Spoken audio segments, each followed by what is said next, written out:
പശ്ചിമേഷ്യൻ സംഘർഷങ്ങളുടെ പശ്ചാത്തലത്തിൽ ഉടലെടുത്ത പാചകവാതക ക്ഷാമം സംസ്ഥാനത്ത് ഇപ്പോഴും തുടരുകയാണ്. ക്ഷാമത്തെ നേരിടുന്നതിനായി പല താൽക്കാലിക നടപടികളും സ്വീകരിച്ചിട്ടുണ്ടെങ്കിലും അതൊന്നും പര്യാപ്തമാകാത്ത അവസ്ഥ. ആദ്യഘട്ടത്തിൽ പൂട്ടിയ പല ഹോട്ടലുകളും ഇപ്പോഴും തുറന്നിട്ടില്ല. മറ്റുള്ളവ ഇൻഡക്ഷൻ അടുപ്പുകളിലേക്കും വിറകടുപ്പുകളിലേക്കും മാറിയിട്ടുണ്ട്. എങ്കിലും എത്ര നാൾ ഇത്തരത്തിൽ തുടരാനാകുമെന്ന ആശങ്കയാണ്.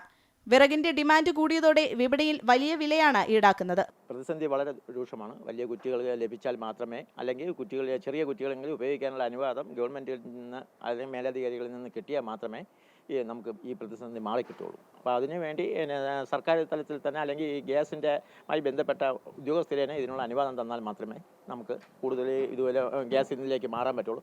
ഹോട്ടലുകളെല്ലാം തുറന്ന് പ്രവർത്തിക്കാനും സാധിക്കുകയുള്ളൂ. വിറക് കിട്ടാൻ വില കൂടുതലാണ്.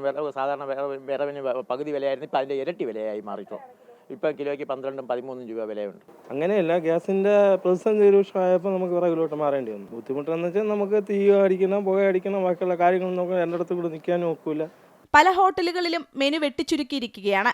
ഇനിയും ഈ അവസ്ഥ തുടരുകയാണെങ്കിൽ ഹോട്ടലുകൾ അടച്ചിടേണ്ടി വരുമെന്ന് വ്യാപാരികൾ പറയുന്നു. എല്ലാം ഗ്യാസിലൂടെയും പിന്നെ ഇൻഡക്ഷൻ അങ്ങനെയുള്ള സാധനങ്ങളിലൂടെ പോയിക്കൊണ്ടിരിക്കുകയാണ്. വിറക് ഉപയോഗിച്ച് കത്തിക്കാനൊക്കെ വലിയ പാടാണ്.